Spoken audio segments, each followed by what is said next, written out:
우리가 인생을 살아가면서 많은 어려운 일들과 힘든 일들이 많이 있지요. 우리가 그리스도인으로 아무리 힘들고 또 어려운 일이 있어도 낙심하지 않는 것이 우리 그리스도인들이 가지고 있는 가장 큰 특징이지 않을까라는 생각이 듭니다. 하나님께서 어떤 어려움에도 건져 주실 것이 분명하기 때문에 그래요. 그리고 오직 우리가 해야 될 것은 기도밖에 없지요. 왜 고난이 오고 어찌할 수 없는 상황 가운데 오면 우리가 할 수 있는 것은 무릎 꿇고 하나님께 기도하는 것밖에 없지요. 하지만 그것이 전부입니다. 오늘 본문 말씀은 그렇게 기도하는 자들을 찾아오시고 만나주시는 우리 하나님, 속량하시고 구원하신 하나님을 오늘 본문에서 우리에게 말씀해주고 있습니다.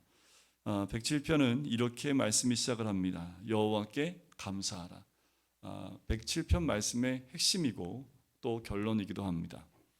1절 말씀에 이렇게 나오지요. 여호와께 감사하라. 그는 선하시며 그의 인자하심이 영원함이로다. 그것은 하나님께서 구원해 주셨기 때문이라고 2절에 나오지요. 여호와의 속량을 받은 자들은 이같이 말할지어다. 어떻게 말하라고요?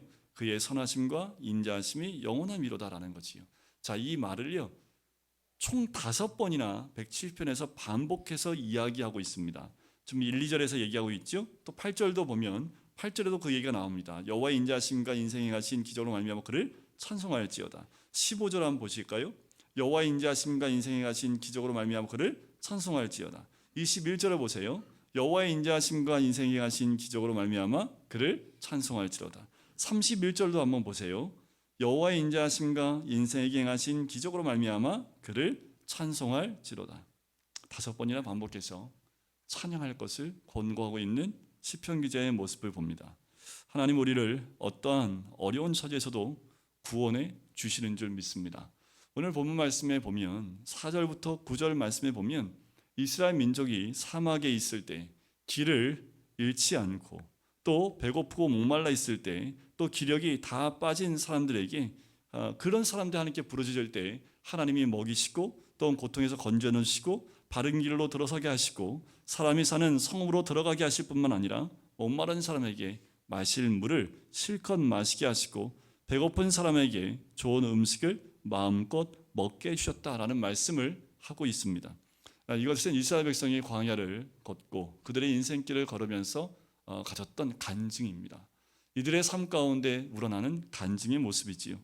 또 24절부터 27절에서는요 바다에서 큰 폭풍을 만났을 때도 하나님을 찾으면 반드시 구원해 주신다라는 메시지가 24절부터 27절에 나와 있습니다. 특별히 29절에 보면 이렇게 나오지요. 광풍을 고요하게 하사 물결도 잔잔하게 하시는도다. 예수님께서 광풍으로 힘들어하는 제자들을 찾아오실 때 또 배에서 잠을 청하고 계실 때 그 광풍 때문에 힘들어하는 제자들에게 그 물결을 잔잔하게 하셨던 그 사건을 우리가 기억을 하지요. 30절에 보면 그들이 평안함으로 말미암아 기뻐하는 중에 여호와께서 그들이 바라는 항구로 인도하시는도다. 이것은 우리 모든 성도들의 간증이고 또 감사의 제목이기도 합니다. 그러므로 고난 당하였을 때 하나님께 기도하면 하나님이 만나주시고 또한 모든 고난과 아픔 가운데에서 우리를 구원해 주실 줄 믿습니다. 자, 그런데 고난을 당하여도 감히 하나님께 부르짖지 못하는 사람들도 있습니다. 10절부터 12절에 나오는 대로요 평소에 하나님 말씀을 어기고 하나님 뜻대로 살지 못하는 사람이 나옵니다. 그런데요 그런 사람도 주께 부르짖으면 어떻게 해주신다고 오늘 말씀에 얘기합니까? 구원해 주신다라고 말씀합니다. 13절에 보세요. 이에 그들이 그 환난 중에 여호와께 부르짖음에 그들의 고통에서 구원하시되 라고 말씀을 합니다. 그런데 예수님 십자가에 못 박혀 돌아가실 때 그때 예수님과 함께 천국에 간 사람이 누군지 아십니까? 베드로도 아닙니다. 어머니 마리아도 아닙니다. 예수님과 함께 낙원에 갔던 사람은 흉악범으로 강도로서 예수님과 함께 못 박혀 죽었던 그 강도입니다. 그가 어떻게 해서 낙원에 갈 수 있었을까요? 그가 우리 주님께 소원하며 기도하고 갈망할 때 주님의 응답이 그에게 임했던 거지요.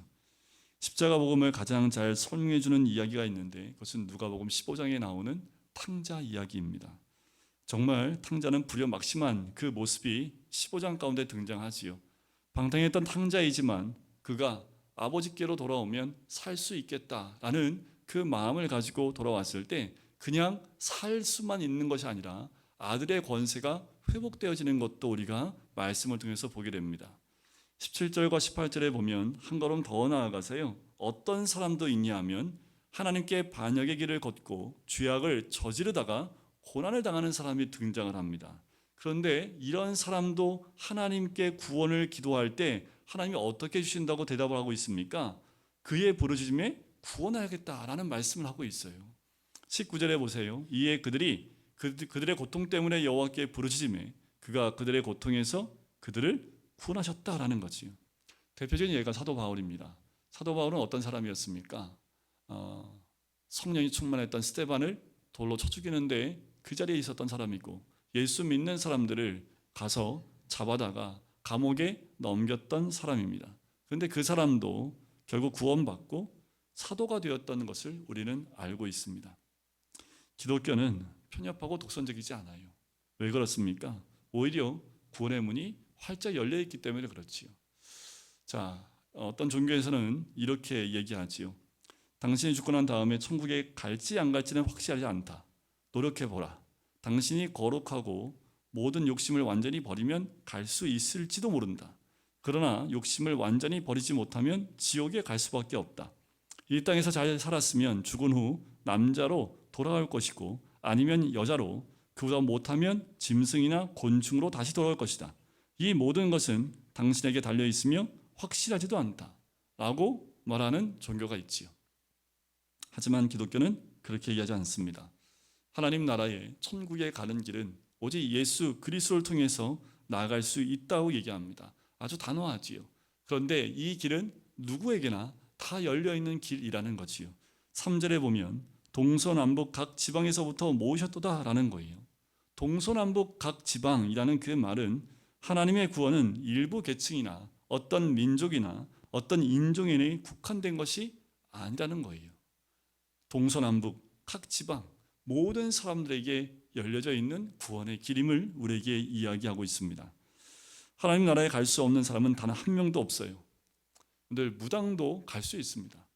살인자도 갈 수 있고요. 그리고 우리가 정말 욕을 하고 있는 그 사람도 천국에 갈 수 있는 길이 열려 있습니다. 단 누구든지 나는 지옥에 갈 수밖에 없는 죄인인 것을 회개하고요, 자신의 죄를 사하시려고 예수님이 십자가에 죽으셨다는 것을 믿는 자에게 그 천국의 길이 열려 있는 거지요. 로마서 1장 16절에 보면 복음은 모든 믿는 자에게 구원을 주시는 하나님의 능력이 됨이라 라고 이야기합니다. 자, 우리들 중에 정말 나 같은 자도 하나님께 기도하면 들어주실까 염려하는 분이 있을지 모르지만 분명한 것은 그렇게 믿고 기도할 때 하나님은 우리의 기도를 반드시 들어주시는 줄 믿습니다. 저는 이제 초등학교 때부터 이제 교회에 나와서 예수님을 영접하고 난 다음에 제 이름처럼 바른 길을 따라갔던 사람입니다. 그래서 제가 믿음의 가정에서 태어난 것이 아니기 때문에 늘 궁금증도 많았고 말씀에 대한 궁금증도 많았고, 그래서 늘 전도사님을 못 살게 굴었습니다. 읽다가 이건 다 표시해 놓고, 저희는 매일 기도회가 있었기 때문에 기도하기 전에 늘 말씀을 읽었습니다. 그러면 기도회 끝나고 전도사님 붙잡아 놓고 질문을 해요. 근데 그 전도사님이 너무 감사한 것은 하루도 한 번도 귀찮아하지 않고 다 웃으시면서 받아주시는 거예요. 근데 질문은 한 10분 하는데요, 답은 10초 만에 끝납니다. 이게 너무 이상한 거예요. 근데 그 답이요, 10초 만에 끝나는 답인데 다른 질문을 할 수가 없는 답을 주시는데, 야, 어떻게 저렇게 답을 정말 단순하고 간단하게 내 입을 다 막아버릴 정도 하실 수 있었을까 할 정도로 그때 참 질문을 많이 했던 것을 기억을 합니다. 그때 이후로는 그 전사님이 시키는 대로 신앙생활을 했고, 그래서 제가 20살, 21살에 청년 집사가 될 정도로 교회에서 한 대여섯 가지 일을 할 정도로 교회에 집중을 하고, 대학생활 할 때도 수요 예배, 금요 기도회, 철야 예배부터 시작해서 모든 예배를 거의 빠지지 않고 교회 출석을 했었기 때문에 그런 삶을 사다가 제가 이제 신학을 공부했고 그리고 목사가 됐지요. 제가 이렇게 살아오면서 말씀을 한 번도 어기지 않았다고 하면 거짓말이겠지요. 하지만 말씀을 지키려고 많은 노력을 했던 모습을 저는 기억을 합니다. 어쩌면 이렇게 생활하는 모습이요, 어떤 모습과 비교해 볼 수 있냐면 사람들이 얘기할 땐 정말 열심히 한다, 마치 디모데 같다라고 얘기할지 모르겠지만 한쪽으로 보면 더 무서운 죄인인 바리새인과 같은 사람이 될 수 있다라는 그 마음이 들어요. 겉으로 보면 모범생인데요, 속을 보면 알 수 없는 그 끝없는 죄가 내 안에 있는 것을 보게 됩니다. 겉으로는 겸손한 척 머리를 숙이지만 속으로는 영적 교만이 있는 내 자신을 발견할 때가 더 많다라는 거지요. 근데 정말 구원받기 어려운 사람이요, 이런 사람이 참 겉으로 보기에는 멀쩡하고 참 순종 잘하고 신앙생활 열심히 하는 사람이 오히려 더 구원받기 힘든다는 거 아십니까? 왜냐하면 이런 사람은요, 복음을 잘 안 전해줘요. 구원 받은 줄 알고. 여러분들, 우리의 속사람, 겉으로 드러난 모습이 아니라 우리의 속사람을 보았을 때 나는 과연 어떤 모습일지. 그러나 주님은 이런 바리새인과 같은 남들이 보기에는 칭찬해 줄 만한 모습을 갖고 있는, 하지만 속으로는 끝없는 죄인일 수밖에 없는 이 사람도 긍휼히 여겨주시고 구원해 주셨다라는 거지요. 하나님은 어떤 사람도 다 구원해 주시는 줄 믿습니다. 주의해야 될 것이 하나 있지요. 우리가 바라는 것이 고난이나 풍랑과 기근과 시련에서 벗어나는 것만이 아니어야 합니다. 우리가 구하고 간구하는 것이 거의 대부분 이 고난과 내가 겪고 있는 어려움 가운데 벗어나기 위한 것만이 아니어야 한다라는 거예요. 우리가 정말 바라야 하는 것은 어떤 어려움 가운데에도 우리를 능히 구원해 주실 하나님이어야 합니다. 우리가 정말 바라야 되는 것은 오직 주님만이어야 한다라는 거지요. 성경에 보면 두 부자 이야기가 나옵니다. 누가복음에 보면 누가복음 18장과 19장에 각각 두 부자가 등장을 하는데 18장에는 부자 관리가 나옵니다. 어떤 관리라고 나오는데 결국 그 말씀을 보면 이가 굉장한 부자였다는 것을 알 수 있습니다. 부자 관리가 나오고 19장에는 또 부자 한 사람이 나옵니다. 누구냐 하면 세리장 삭개오가 등장을 해요. 자, 근데 그 말씀을 보면 이 부자 관리에게 천국에 들어가는 것이 너무나 어려웠습니다. 결국 멀었습니다. 그는 결국 천국을 얻지 못하고 예수님을 떠났습니다. 근심하며 떠나는 모습이 등장을 해요. 반면에 세리장 삭개오는요, 천국에 들어가는 것이 너무도 쉬운 모습으로 나옵니다. 무슨 차이가 있을까요? 똑같은 부자인데 어떻게 이렇게 다른 모습으로 나올 수 있을까? 자, 누가복음 18장에 나오는 부자 관리는 예수님께 나와서 무엇을 물어보고 무엇을 요청하냐 하면 내가 어떻게 해야 영생을 얻습니까? 라는 질문을 합니다. 자, 하지만 누가복음 19장에 나오는 삭개오는 그냥 예수님만 구해요. 그가 들은 소문에 들은 예수님은 겉모습으로 사람을 보지 않고 또 그 사람 어떠한 질병을 갖고 있는 사람이든 어떠한 죄인이든 다 받아주시는 예수님에 대한 이야기를 듣습니다. 그래서 이 삭개오는 간절히 예수님을 만나기를 원해요. 두 부자의 차이점이 여기에 있습니다. 부자 관리는 영생을 얻기 위해서 갔지만 영생을 얻지 못합니다. 이 영생에 대한 것은요, 진시황도 원했던 것이 영생이지요. 많은 사람들이 추구하고 있는 것이 영생인지 모르겠습니다. 하지만 세리장 삭개오는 영생은 생각도 못하고요, 그저 예수님만 바라보고 싶었던 거지요. 보기만 할 뿐 아니라 그 기대 이상의 것을 예수님은 그에게 허락하시는 것을 봐요. 그가 이제는 아브라함의 자손이 되었다라는 말씀을 주시면서 결국은 예수님만 바라봤던 그에게 영생까지 얻는 놀라운 은혜도 얻게 됩니다. 우리가 바라봐야 될 것은 오직 예수 그리스도이어야 합니다. 그러면 그 구원은 우리에게 주어지는 하나님의 선물이 되겠지요. 여러분, 우리는 이미 완벽한 구원을 받았음을 우리는 알아야 합니다. 지옥의 저주에서 구원은 받았어 영생을 얻었고 하나님 나라 백성이 된 것을 우리는 이미 알고 고백하는 줄 믿습니다. 영원한 구원을 받았음을 알고 나면 우리가 겪는 여러 가지 어려움은 아무것도 아닌 것처럼 보이고 오히려 감사할 수밖에 없지요. 어느 찬양 집회에 소록도에서 오신 노인들의 간증과 찬양 순서가 있었다고 합니다. 자, 이 노인들은요, 대략 70세 전후에 10명 정도 되는 노인들인데 다 시각장애인이었습니다. 10살 전후에 다 나환자가 되었고요, 합병증으로 인해서 30세 전후에 시력을 모두 잃은 분들입니다. 그들이 하나님께 감사의 고백과 찬양을 드려요. 그 가운데 한 분이 간증을 합니다. 이런 간증을 해요. 하나님의 은혜가 너무너무 감사해서 이 자리에 섰습니다 라고 고백을 합니다. 그들은 곳에 모인 교인들보다 결코 나은 것이 아무것도 없습니다. 가진 것도 없고요. 또 나병으로 인해서 여러 가지 어려움 가운데 있는 그 모습입니다. 오히려 세상 기준으로 보면 정말 불쌍한 사람 가운데 들 사람들인데 오히려 이들은 감사하고 있지요.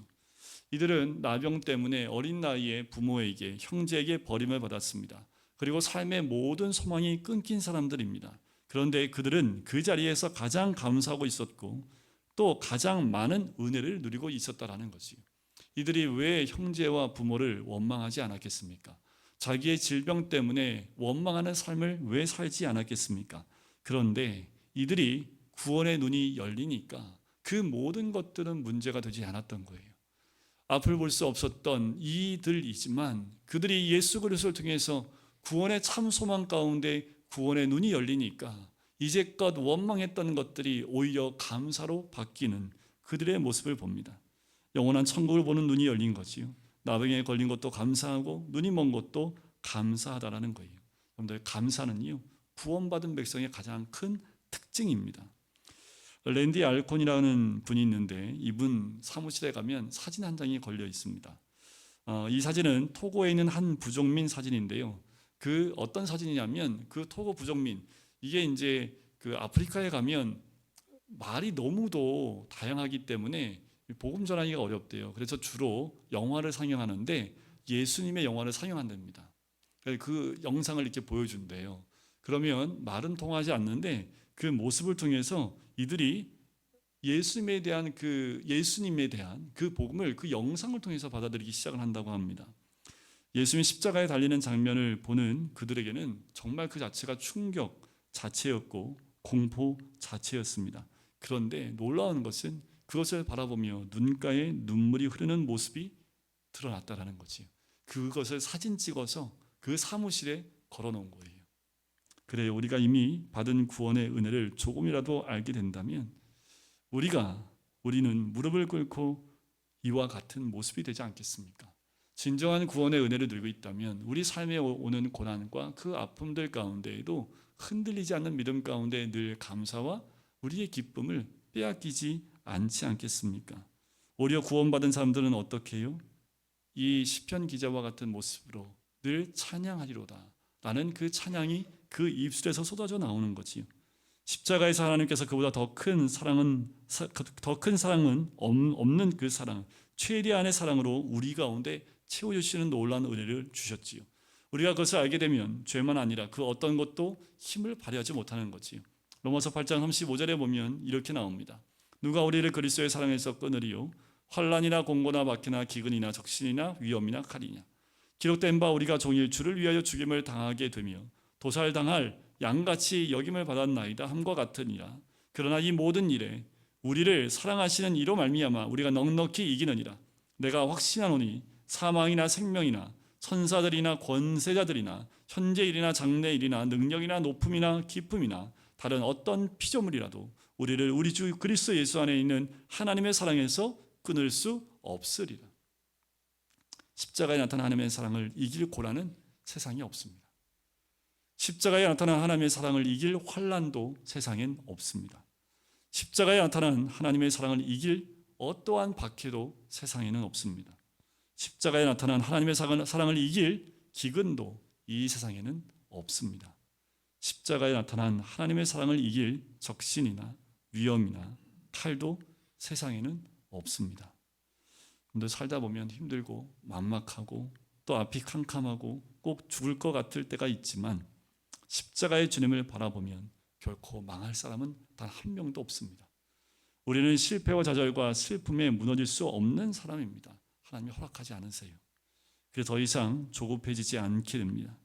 하나님께서 구원해 주실 것이 확실하니 얼마든지 인내할 수 있는 거죠. 이게 구원을 경험한 모든 그리스도인들이 갖고 있는 그 모습입니다. 오직 주만 바라보고 주님과만 동행하라는 그 메시지의 설교를 들었던 한 집사님이 이제 그 말씀이 마음에 크게 와닿지 않았던 것 같아요. 자, 그런데 이분이 그 메시지를 듣고 편지를 이제 목사님한테 드렸대요. 그래서 이렇게 그 내용이 그런 거예요. 학위를 마치고 교수 임용 마지막 단계까지 가게 되었는데요. 주님만 바라보라, 주님 안에 거하라, 주님께 맡기라 라는 그 말이 너무도 막연하게 느껴졌답니다. 이게 도대체 어떻게 하는 것이 그와 같은 거냐 라는 것에 막연을 했답니다. 자, 이분이 이제 교수가 되기 위해서 마지막 최종 단계까지 갔기 때문에 당연히 임용이 될 것이다 라고 이 사람은 생각을 했대요. 이 집사님이. 그런데 안 된 거예요. 임용이 되지 않았다는 소식을 듣게 되는데, 그때 이 집사님이 가지고 있었던 모든 기대감이 한순간에 다 무너져 내립니다. 눈앞이 캄캄해질 정도로 막막해진 거예요. 그 순간에 이 말씀이 생각이 났답니다. 오직 주님만 바라보고 주님과만 동행하라는 메시지가 그제서야 이해가 되기 시작을 했대요.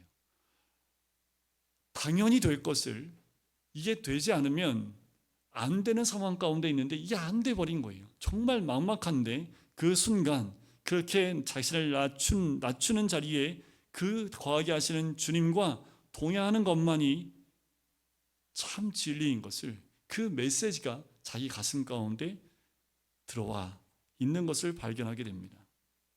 주의 역사하심을 기다림이 행복한 일이 아닌가라고 생각하면서 예수와 함께 살아가는 것, 또 예수 안에 거하는 삶, 이 삶이 무엇인지 이분이 이제는 믿음으로 깨닫기 시작을 합니다.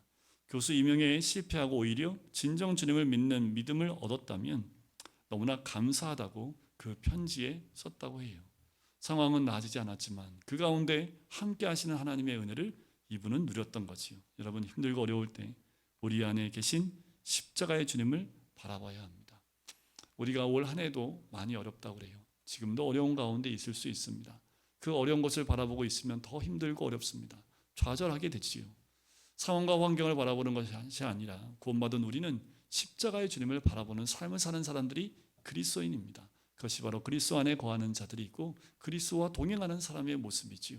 그래서 세상의 그 어떤 것도 우리를 그리스도인을 함몰하지 못하고 우리를 덮지 못한다라는 겁니다. 그래서 이 시편 기자처럼 찬양할 수 있는 거예요. 찬양할지로다 라고 이야기하는 거지요. 그래요, 여호와의 인자하심과 인생에게 행하신 기적으로 말미암아 그를 찬송할지로다. 우리에게 함께 하시는 주님, 우리에게 기적으로 역사하시는 구주님을 찬양할 때 우리의 마음의 기쁨과 감사와 소망이 끊이지 않게 나타나는 귀한 은혜를 누리게 될 줄 믿습니다. 오늘도 그 주님을 바라보면서 믿음 가운데 오직 주님만 바라보며 그 구원과 소망 가운데 거하시는 우리 모든 성도님 되시기를 주님의 이름으로 간절히 축원드립니다.